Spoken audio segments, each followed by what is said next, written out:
In the quiet river town of Point Pleasant, where the waters of the Ohio and Kanawha rivers meet, there was once a sense of ordinary life that moved with predictable rhythm. People worked, gathered, and traveled across the Silver Bridge without much thought. It was simply part of daily routine, a steel structure connecting communities, carrying cars back and forth over the slow, dark current below. But long before the bridge became known for tragedy, there were whispers. They did not begin loudly. There were no sudden alarms, no immediate panic. Instead, the stories emerged quietly, carried in fragments between neighbors, repeated in low voices, often with hesitation. Someone had seen something near the old TNT area outside town, something tall, something that did not move like any ordinary creature. At first, the descriptions were inconsistent, uncertain, a shadow between trees, a shape that seemed too large to be human. But over time, the accounts began to align. Witnesses spoke of a figure standing upright with wings folded behind its back. Its height was unusual, far taller than any person, and its presence was deeply unsettling, even when it remained still. They began to call it the Mothman. The name carried a strange weight, as though giving it a title made it more real, more defined. Yet even with a name, it remained elusive. It did not behave like an animal, nor like something actively hostile. It did not chase people through the woods or attack those who saw it. Instead, it watched. That was what unsettled witnesses the most. The creature, if it could be called that, seemed aware. It stood at a distance, often partially obscured by trees or darkness, its outline visible enough to confirm its presence but never clear enough to fully understand. Some described glowing eyes, faint but distinct, fixed on them without blinking. Others claimed it would shift slightly as though adjusting its stance but never approaching. There was an intelligence in that stillness. People who encountered it often felt a sudden and overwhelming unease, not the immediate fear of danger, but something deeper, harder to articulate. It was the sense of being observed by something that did not belong to the natural world, something patient, something waiting. As the weeks passed, sightings increased. Reports spread beyond the wooded outskirts and into areas closer to town.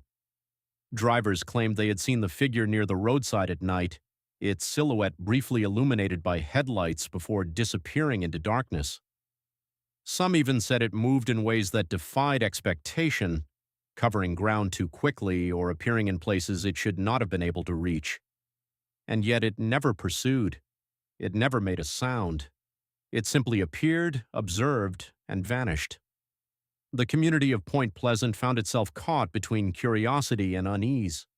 Some dismissed the stories outright, attributing them to imagination or misidentification. Large birds, shadows, tricks of light. There were always explanations, always reasons to doubt, but others were less certain. Because the sightings shared something in common that was difficult to ignore, they felt intentional. It was as though the figure wanted to be seen, but only from a distance, only on its own terms. It revealed itself just enough to be noticed, then withdrew before it could be understood. This pattern repeated again and again, creating a sense of anticipation that slowly spread through the town. People began to pay closer attention to their surroundings. Night drives became quieter, more cautious. Conversations lingered on the subject longer than before. Even those who had not seen anything firsthand felt the shift, a subtle change in atmosphere, a growing awareness that something unusual was unfolding.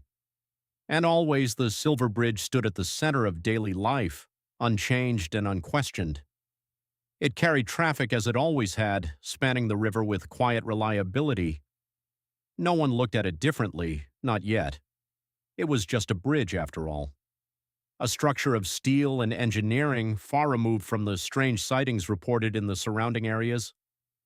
But as the year drew toward winter, the sense of unease did not fade. If anything, it deepened. Then came the evening that would change everything. On December 15th, 1967, as cars moved steadily across the Silver Bridge, something failed. There was no warning in the moment itself, no gradual indication that the structure was about to give way. The collapse was sudden, catastrophic. The bridge fell. Steel gave way to gravity, and within moments, vehicles plunged into the cold, dark waters of the Ohio River below.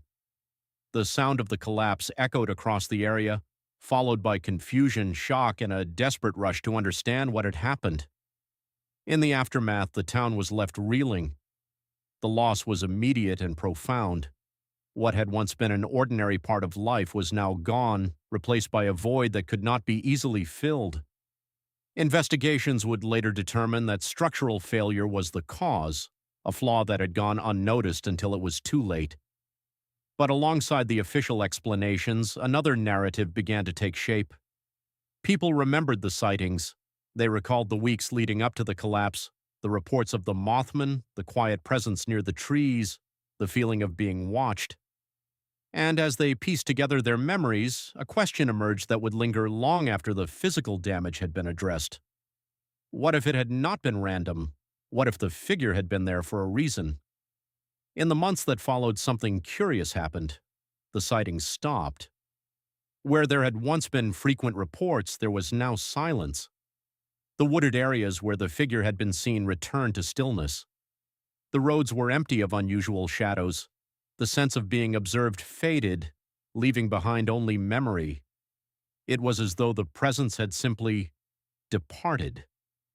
For some, this disappearance reinforced a particular belief that the Mothman had been a warning, that it had appeared not to harm but to signal something that could not otherwise be seen.